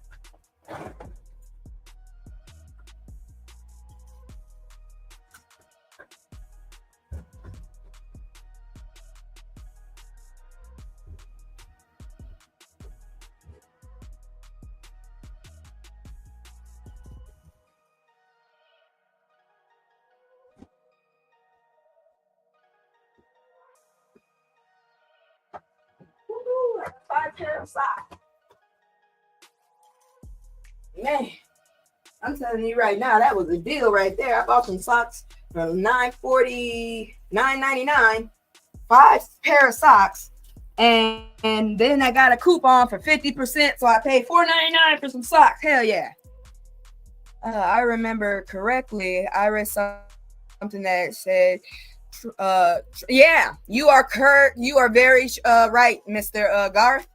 Yes, you are very right. He actually did say that shit. He wanted to end dual citizenship. I actually was watching a video about that. Yeah, it was a good deal. It was a good deal on them socks. Girl, $4.99. I paid $1 a pair of socks. And it was a fuzzy kind. But anyways, yeah, Trump actually wants to get rid of dual citizenship. He cannot do that. They have actually said that he does not have the power to do that at all. That guy is a fucking idiot. That's all I gotta say. Anyways, here we go. Oh god. Where's my script? Going back to my damn script. Because we got everybody's favorite celebrity news. Hey, So Megan Thee Stallion seeks Tory Lane's restraining order, alleges harassment from prison. How the hell are these people getting a hold of people? First of all, I'm still trying to figure out how they got the phone. Actually, no, I'm not. I don't want to know how they got the phone in there. But all I'm saying is, don't y'all be tracking these phone calls? Don't y'all be checking what they saying? So my question is, shouldn't they have nipped this in the bud where you didn't have to do that? I don't know. I'm not a stan. I only stand the Alabama Slammer. That damn white chair that knocked the hell out of them people. That's the only thing I stand. Anyways, Megan Thee Stallion has filed a request for a restraining order against Tory Lanez, alleging that he continues to harass her from prison through online channels. Lanez is currently serving a 10-year sentence for pew-pewing Megan in the feet, not foot, they said feet, during a 2020 incident in LA. In her court filing, Megan accuses Lanez of orchestrating an online harassment campaigns against her, causing repeated trauma and re-victimization. Look, I don't know what to tell you, but I'm tired of you playing the victim. I don't know what really went down, but my issue is you don't really care about any other black woman's victimization but yours. That's all I've been hearing about is yours. What about other people, please? Anyways, she seeks a court order to prevent Lanez and his associates from contacting or mentioning her on social media. This legal action underscores ongoing tensions between the two artists following the 2020 Pew Pew incident. I don't know what. I don't get how he's getting to it. Are there computers out there for them to? I don't know. I've never been in jail. I don't know what to say about it. I don't know what to say. Well, shit. I told you I don't know what to say. I don't be paying attention to the tea like that. I figure I would just ignore it. I mean, just don't go where they be harassing you. Block them. What is so hard? Motherfuckers come and harass me. I block their asses. Do you know how many OnlyFans have added me on X before I left it for Blue Skies? I block the shit out of people on a regular basis. At one point, it became a game. How many people do I block today? Y'all some ignorant ass bastards with that shit. It's just like there are ways to stop people from fucking with you before you gotta go to the popo. I'm just saying. Anyways, the ignorance continues. Oh, Jesus Christ, I can't stand this man. And then the smoke got me. Because of this man, I can no longer say certain words, and I can no longer hear these words without wanting to puke. Alright, anyways. Celebrity pastor plagued by diddlers misinformation on YouTube asks courts to intervene. So if you're not if you're not a crybaby, then if you're not a Karen, then you're a crybaby is what I've been told. This man is not handsome. Ew. I don't want to talk about it. I have no whatever. Bishop T.D. Jakes has initiated legal actions to combat the spread of AI-generated misinformation on YouTube. You sure it's AI-generated? I'm just wondering. That falsely links him to the legal issues of music. The music, him, the diddler. On December 19th, Jake's attorney, Dustin Push, filed a motion in the Northern District of California seeking a subpoena against Google YouTube's parent company. The aim is to identify the individuals being behind specific YouTube channels, disseminating these fabricated narratives. Disseminating. The video in question utilizes AI to create a fake image and voiceover, presenting false info as factual content. The video I saw, you were in church, and that grossed me the hell out. I don't know what you were talking about, but they focused on SW word, and that was enough for me. I did not like that word, not the way you said it. Ugh. I need to take a shower just thinking about it. Anyways, in activities mirroring the accusations against Combs, which Jakes firmly denies. The identified YouTube accounts are purportedly based in Pakistan, South Africa, the Philippines, and Kenya. Have you ever heard of a VPN? Just saying. This legal move represents a significant effort to address the challenge posed by AI-generated misinformation and its impact on public figures. Whatever. I just know that that man makes me feel very dirty when he talks now. Ugh. Honestly, I really wouldn't have had to know. Just the way he said that word, I'd have been good. The action underscores the growing concern over the use of artificial intelligence in creating and spreading false info online, highlighting the need for legal frameworks to address such issues. Yeah, so where was this when Trump was saving kittens that apparently were getting chomped on? I don't know where, because everybody was telling his ass it wasn't happening. Where was this then? You jackasses. What's this one right here? Oh, that's the root. So this one, what is this? Oh yeah. I didn't report this one. Let me report this one real quick. This is celebrity all the way, and it's also educational. So if y'all haven't heard about this group, you're not alone, because I didn't hear about these motherfuckers before either. Look at this shit here. Let's see.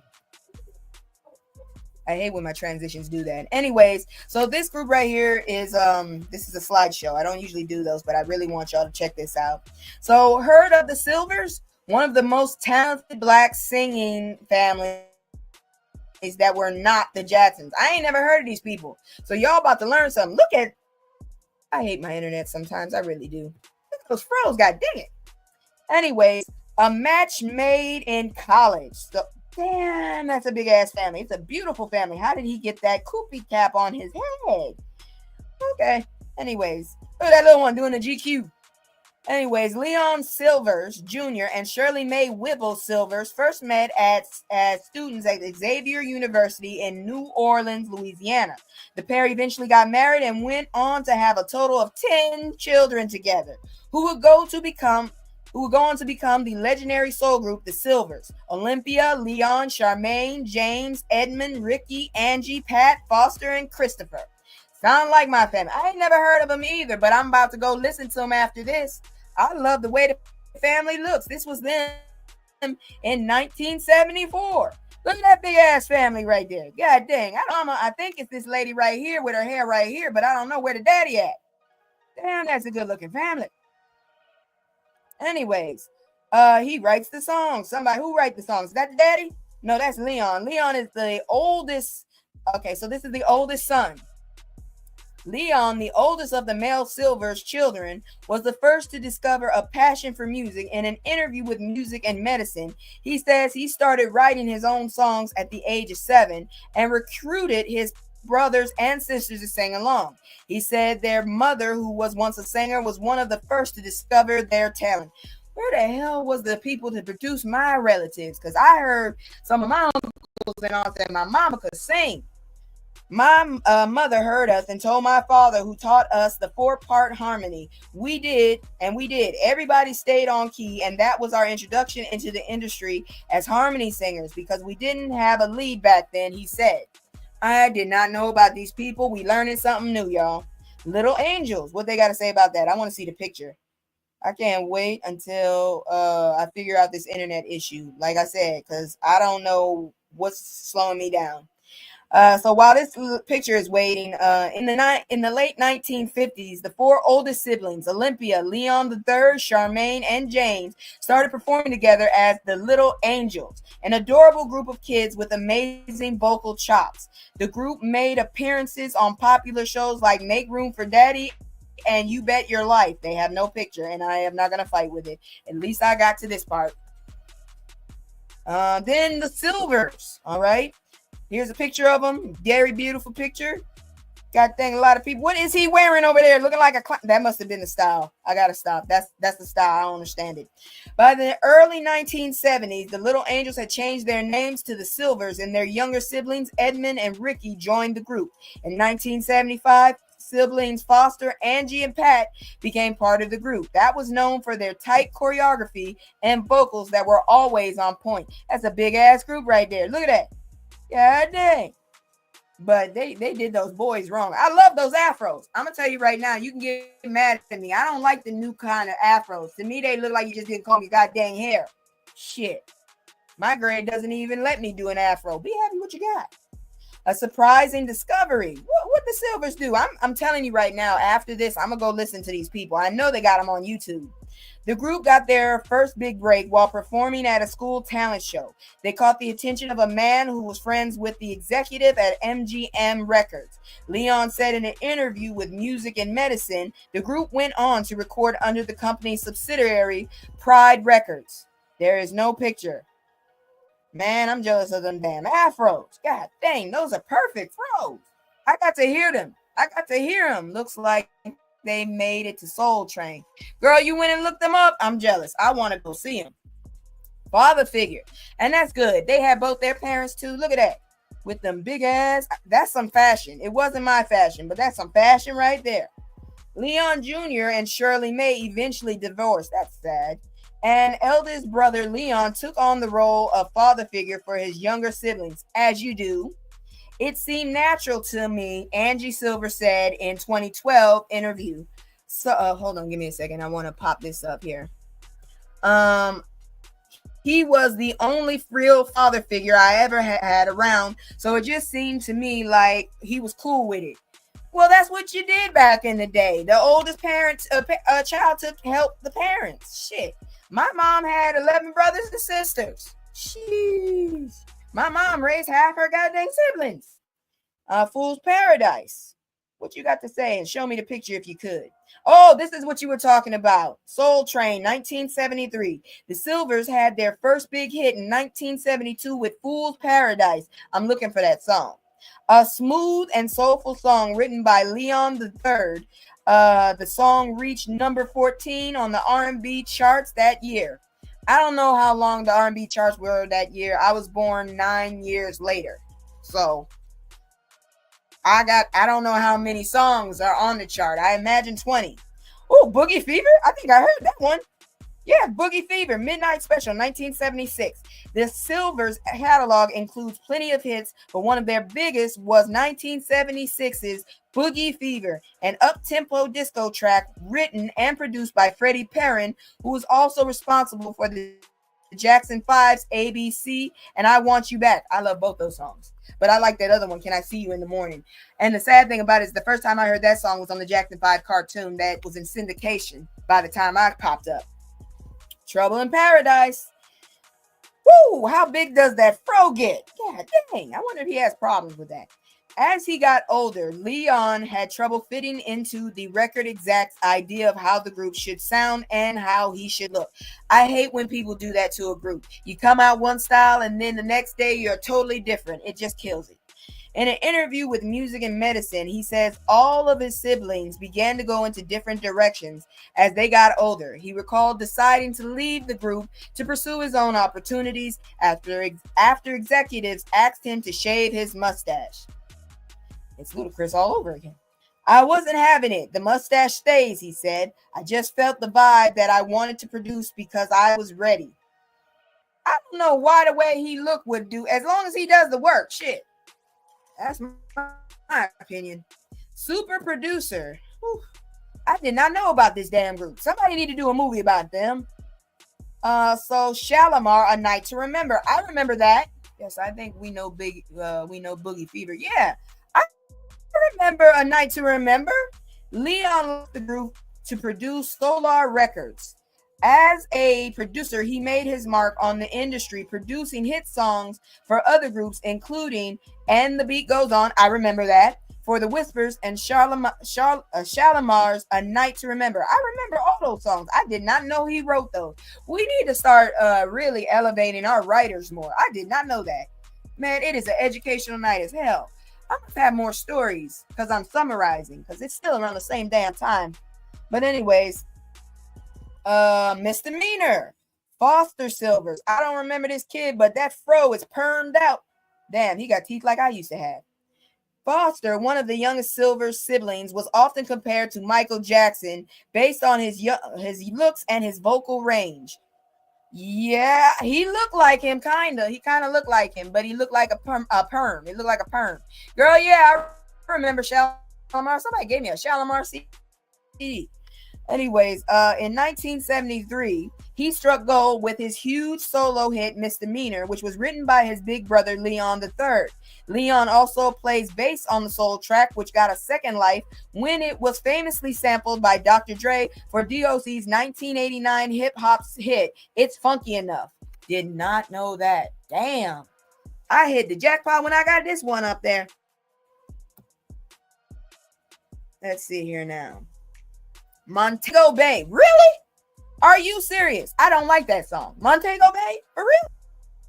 Foster recorded another single in 1974 with sisters Pat and Angie. If you listen carefully to Montego Bay, you'll recognize the bass line sample by Usher for Good Kisser. I do remember that. Okay. See here now. A Time of Tragedy. Oh, shit. That's a beautiful family, though. For real. Look at this. Oh, I hate when I hear about a downfall. On June 18th, 1985, Christian, the youngest of the siblings, passed away from hepatitis at age 18.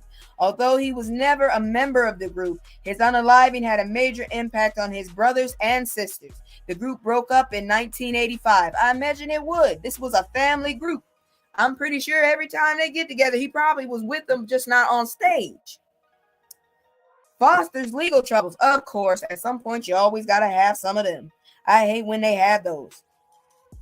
In the mid-1990s, Foster Silvers found himself in some serious legal trouble.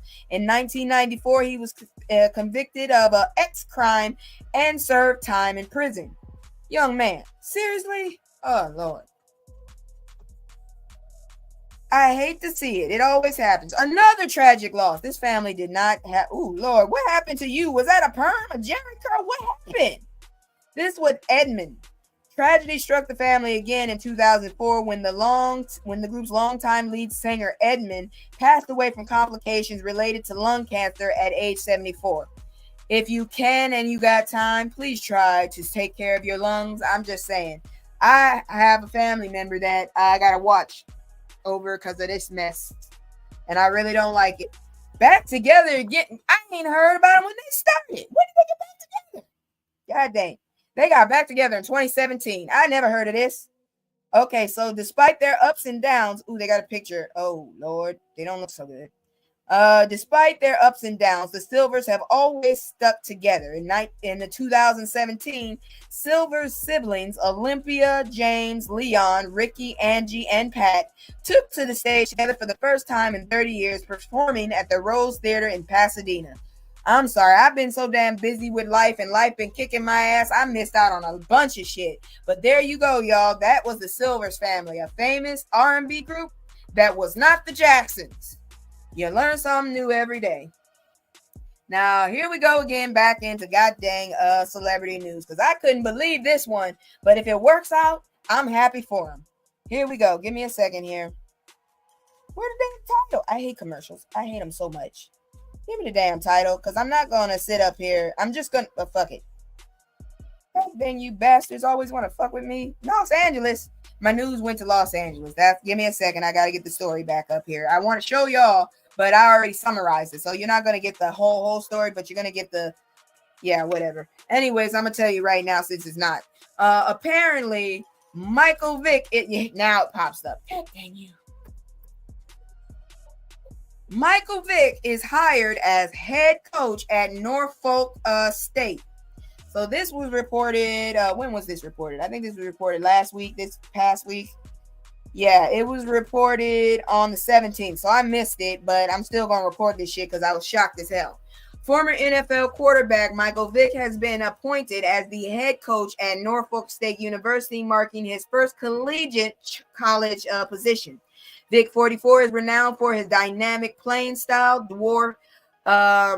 during his NFL career with teams including the Atlanta Falcons and Philadelphia Eagles.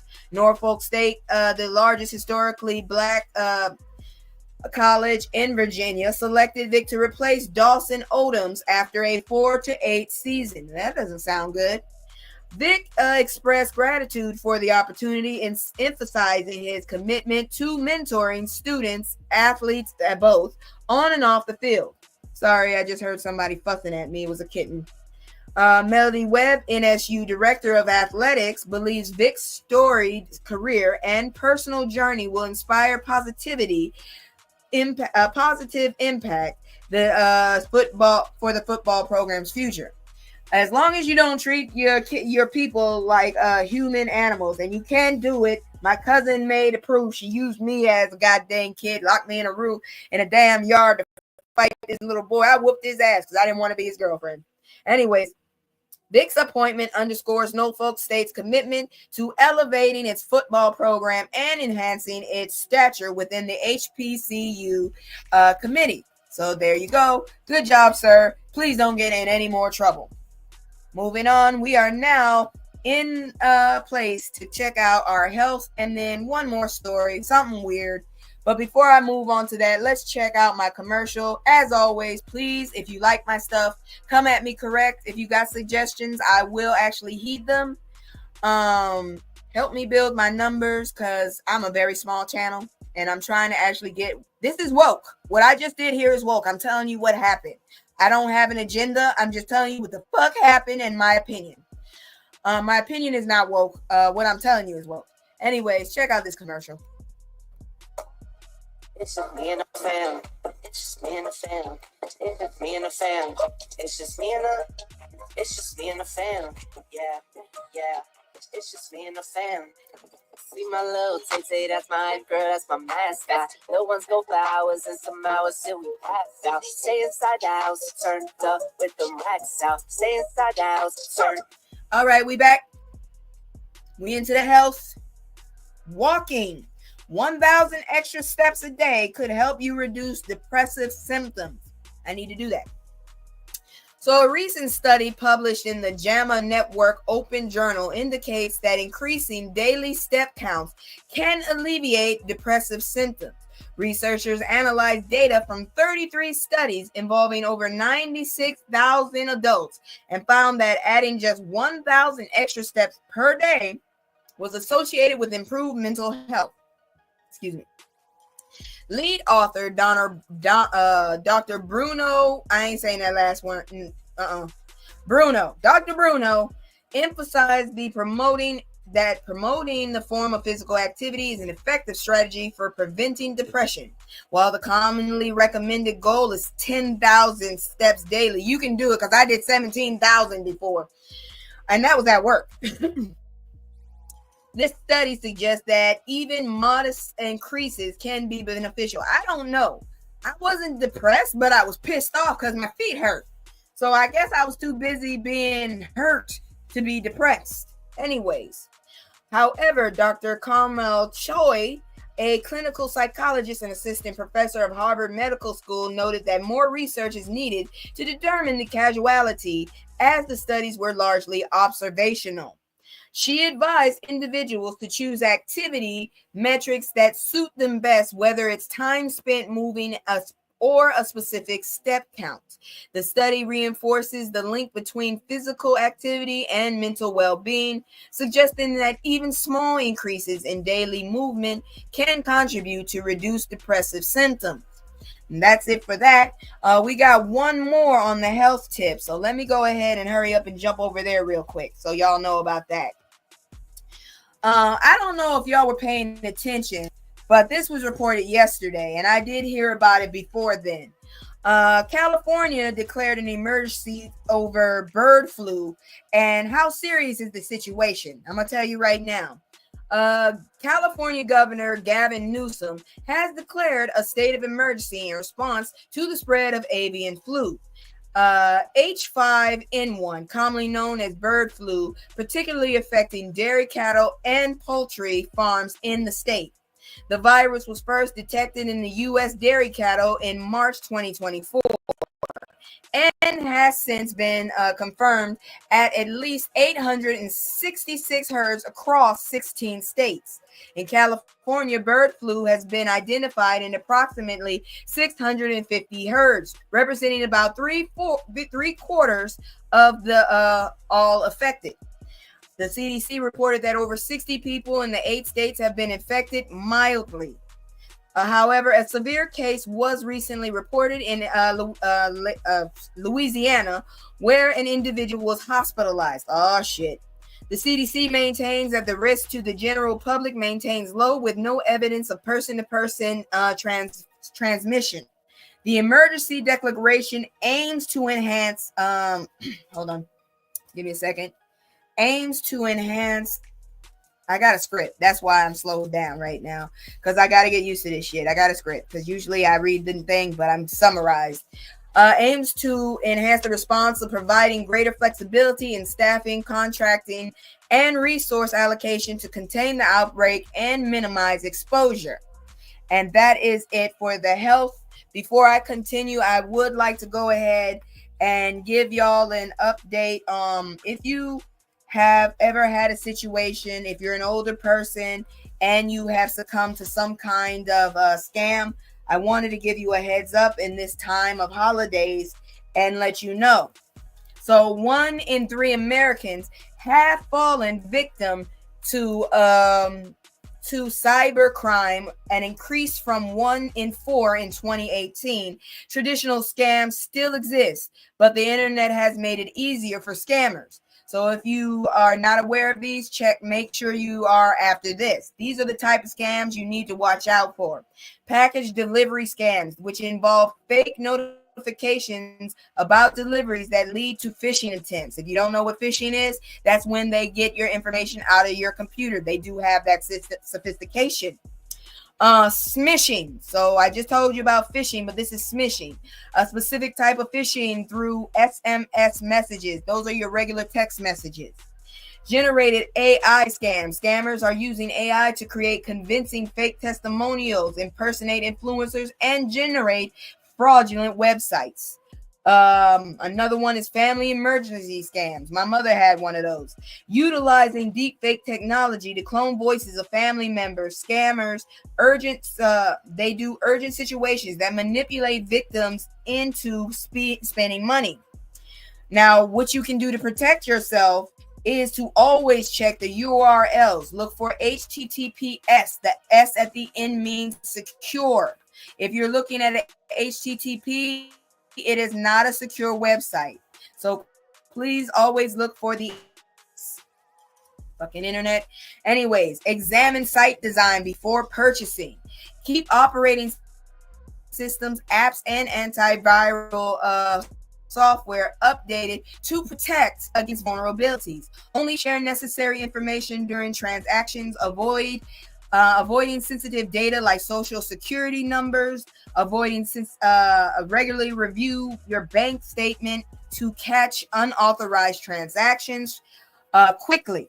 Create family codes or safe words for verifying emergencies. In case of distress calls, stay calm and verify the situation through trusted contacts. Immediately contact banks, place frauded alerts, and report incidents to authorities. Change your password, review credit reports, and if they really got a hold of your shit, consider credit freezes. These are things to watch out for during this holiday season. If you have older relatives that are not tech savvy, make sure to look out for those things for them as well. That is it for that news. It is now time for the weird shit. So before we do that, let's go ahead and look at my commercial one last time. I keep trying to remind y'all, if you haven't, please hit the like button, share, subscribe. I'm trying to get my numbers up, y'all. And if you like this version of the news, please let me know. I was able to throw a lot of stories in there because I summarized a lot. Do you prefer me to summarize or do you prefer me to read? Please let me know. I would really appreciate it. Here's my commercial. It's just me and the family. It's just me and the family. It's just me and the family. It's just me and the. It's just me and the family. Yeah, yeah. It's just me and the family. See my little Tasty, that's my girl, that's my mascot. Little ones go for hours and some hours till we pass out. Stay inside the house, turned up with them racks out. Stay inside the house, turned. All right, we're back, and this is the palate cleanser. Virginia home gets unexpected owl topper. This couldn't be me. I want to know exactly because I've seen. I have people on Cape Cod. Okay, they were born there. They live their life. They're not rich. Don't come for me. But they have chimneys, and I know for a fact that you have to have a flue, which is basically kind of like almost a net. It keeps the smoke coming out, but it kind of keeps the debris and shit from going in, like leaves and shit like that. How the hell y'all let this get into your house? Y'all see this shit? That's an owl. That's a whole owl. And it's an owl who has audacity.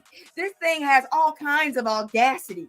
In Arlington, Virginia, a family discovered a barred owl perched atop their Christmas tree after it entered their home through the chimney, y'all. The unexpected visitor knocked over the tree's star before settling at the top, delighting the family's 6-year-old daughter until it takes a shit. That's all I gotta say. This is some messed up shit right here. Y'all done lost y'all mind letting this goddamn crazy ass thing in the house. Anyways, local authorities safely removed the owl and released it back into the wild. Real talk, y'all probably stole its tree. I'm gonna tell you right now, I ain't never had a real tree in my life, in my house, but I have had a tree fall on me, which I did not appreciate. And I'll go ahead and do a story time about that later. But I'm telling you right now, I got an issue with Christmas trees now. Ever since that shit, I was traumatized, absolutely traumatized. But that's it for the news, y'all. I hope you enjoyed it. Please let me know if you prefer this kind of news where I summarize, or if you prefer me to actually sit my ass up here and fall all over myself trying to read these words correctly. I'll do it if you like it, but if you prefer this, then that's what I'll do. It's a little bit extra, but I like to write sometimes when my hands ain't hurting. So I don't mind doing these scripts. So if you appreciated the summary version, let me know. Thank you so much for coming in here tonight, talking to me. Thank you and welcome Garther Fleck for stopping by. I really appreciate it. You really think so? Do you prefer this or the reading, Terry? Which do you do? Let me know. Did you like this better?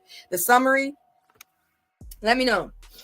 But anyways, as always, thank you so much. If it wasn't for y'all, I probably would have gave up a long ass time ago. But I realized that, this actually is something bigger than me. And I'm always going to try to let y'all know what the hell's going on. So thank you very much. And good night, y'all. Where's my damn mic? There we go.